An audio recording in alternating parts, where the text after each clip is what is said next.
ضربونا ضربونا يا الله هو يا ماما يا الله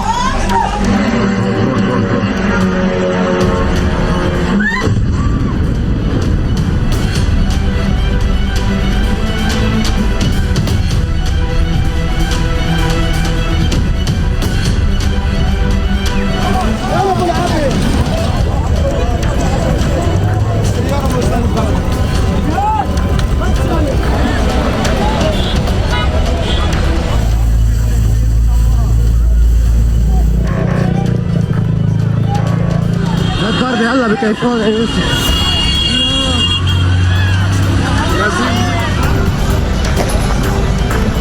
هون على دوار الزيتونة على دوار الزيتونة العالم بالأراضي بعيد عني يا زلمة بعيد عني ما في 100 متر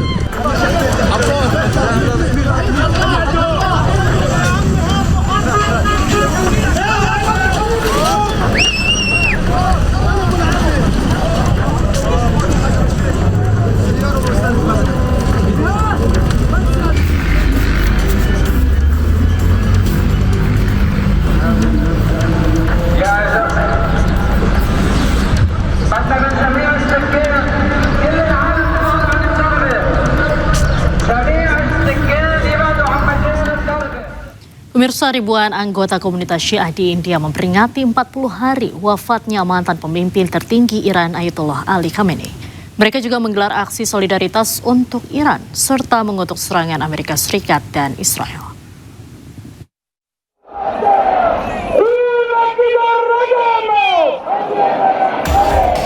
Ribuan anggota komunitas Syiah berkumpul di wilayah Ladakh, India. Mereka memperingati 40 hari wafatnya mantan pemimpin tertinggi Iran Ali Khamenei yang gugur dalam serangan Amerika Serikat dan Israel.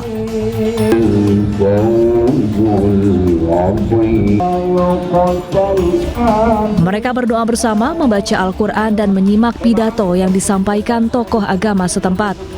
Dalam kesempatan ini, mereka juga menggelar aksi solidaritas terhadap Iran. السيد الشهيد آية الله الإمام خامنئي جهلوا بمناسبتك تنقامي خدمة لتسلية درين تمام ملة الشريف كريل حسيني بارك جمس حسين إمام الشهداء باقي شهداء قاميات مناي بين قداز إن شاء الله تنقاما شهيد آية الله الإمام سيد علي خامنئي نقش قدم كدر نسيب سوشي. Para peserta juga mengutuk serangan Amerika Serikat dan Israel, baik di Iran, Palestina maupun Libanon. Mereka berharap perang di Timur Tengah betul-betul segera berakhir. Demi mengatasi krisis energi, Kementerian Pendidikan di Bangladesh menerapkan pembelajaran hibrida. Selain hibrida, efisiensi listrik di dalam kelas juga diberlakukan.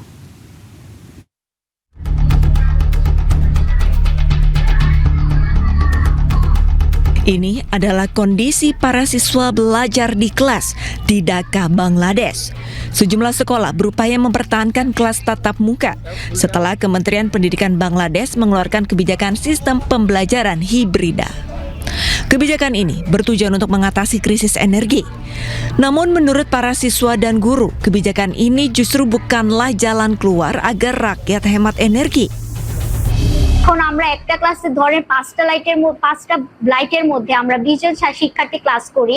এখন সেই জায়গায় যদি আমরা এক একজন বাসা থেকে online class করি, তো একটা বাসায় দেখা যায় একটা লাইট থাকে, তো সেই ক্ষেত্রে আমরা 20 জন 20টা বাসা থেকে করব 20টা লাইট, কিন্তু সেখানে অনেকটা বিদ্যুৎ সাশ্রয় আমাদের হয়, কিন্তু সেটা আমরা স্কুলে থাকলে সেটা খুবই কম হয়।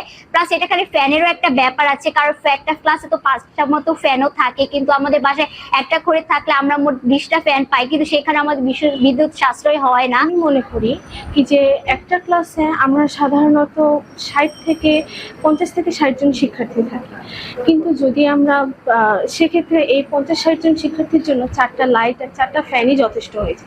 কিন্তু যদি আমরা অনলাইন ক্লাস করি তাহলে এই 50-60 জনের জন্য 50-60টা ফ্যান চলবে এবং 50-60টা লাইটেরও প্রয়োজন হবে, যার কারণে বিদ্যুতের কম খরচের চেয়ে আরো বেশি খরচ হচ্ছে, মানে বিদ্যুৎ আরো বেশি প্রয়োজন হচ্ছে। সেক্ষেত্রে আমার মনে হয় এই স্কুলে ক্লাস করাটাই বেশি। Bangladesh merupakan negara pengimpor minyak sebanyak 95% dari konsumsi minyak dalam negeri. Negara ini mengimpor terutama dari negara Arab Saudi dan Qatar. Penutupan jalur di Selat Hormuz membuat stok BBM Bangladesh sangat terganggu.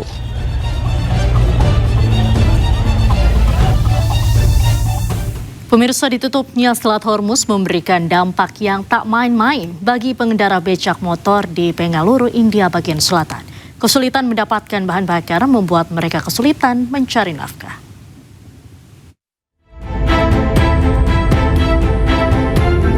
Ini adalah antrian becak motor yang di Jakarta lebih mirip dengan transportasi bernama bajai.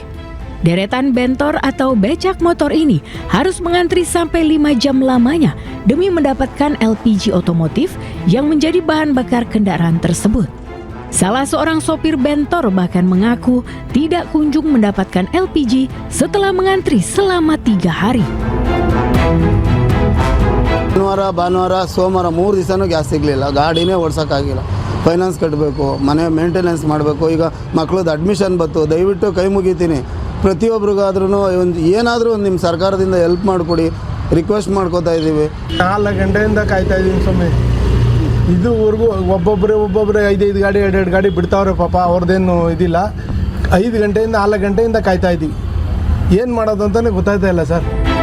India merupakan negara yang terkena dampak cukup besar dengan ditutupnya Selat Hormuz. Meski antrian bahan bakar kendaraan sudah terjadi di masyarakat, hingga saat ini pemerintah India masih mengaku tidak ada krisis besar.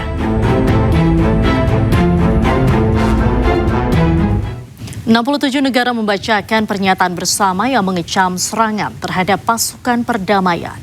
Negara-negara ini juga menyatakan komitmen mereka untuk menjaga kedaulatan Lebanon.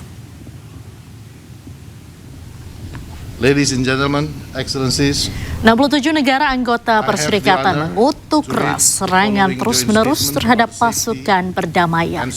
Dalam pernyataan yang dipimpin oleh perwakilan tetap Indonesia untuk PBB Umar Hadi, negara anggota yang hadir mengecam keras serangan ke Lebanon dan meminta semua pihak untuk menjaga kedaulatan Lebanon.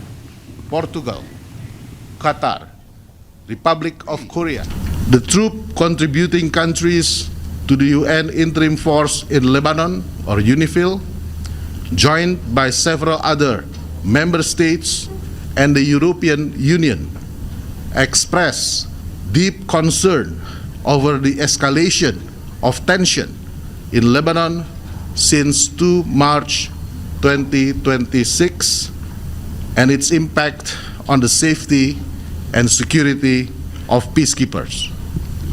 We condemn in the strongest terms the persistent attacks against UNIFIL, including the latest grave attacks which cost the lives of 3 Indonesian peacekeepers and injured several other peacekeepers from France, Ghana, Indonesia, Nepal, and Poland.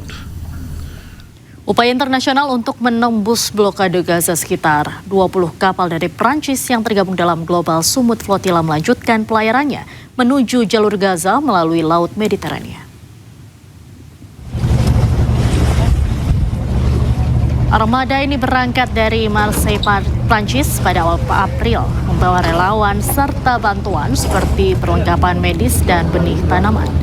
Misi ini melibatkan berbagai organisasi sipil dan telah menggalang dana sekitar 500.000 euro untuk Gaza. Setiap kapal terdiri dari sekitar 8 orang dan akan singgah di Italia sebelum melanjutkan perjalanan ke Gaza. Misi Global Sumut Flotilla menargetkan lebih dari 10.000 relawan dari sekitar 10 negara untuk membawa ribuan ton bantuan kemanusiaan bagi masyarakat Palestina di jalur Gaza yang masih menghadapi blokade dan serangan Israel.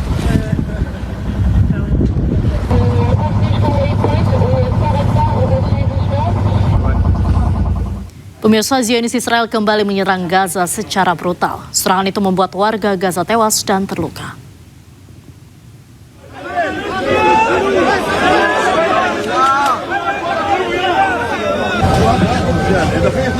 Serangan Zionis Israel yang brutal menyasar warga Gaza Palestina. Hal itu membuat beberapa orang gugur di lokasi, sementara beberapa lainnya terluka. Warga Gaza dan petugas segera mengevakuasi korban luka ke rumah sakit terdekat.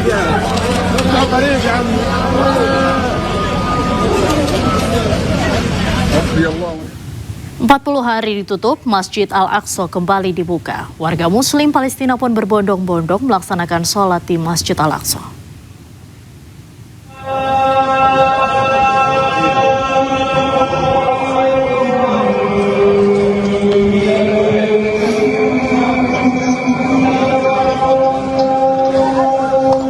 Warga Muslim Palestina bergegas masuk ke halaman Masjid Al-Aqsa di Yerusalem, Palestina.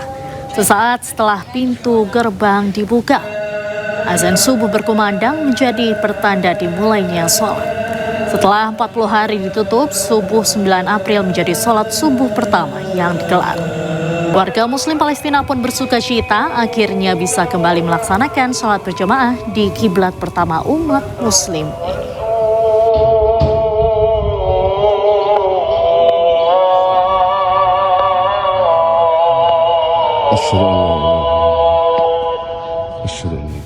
Rombongan pemukim Israel menyerbu kompleks Masjid Al-Aqsa. Mereka berdoa secara terbuka, bernyanyi dan menari di halaman masjid.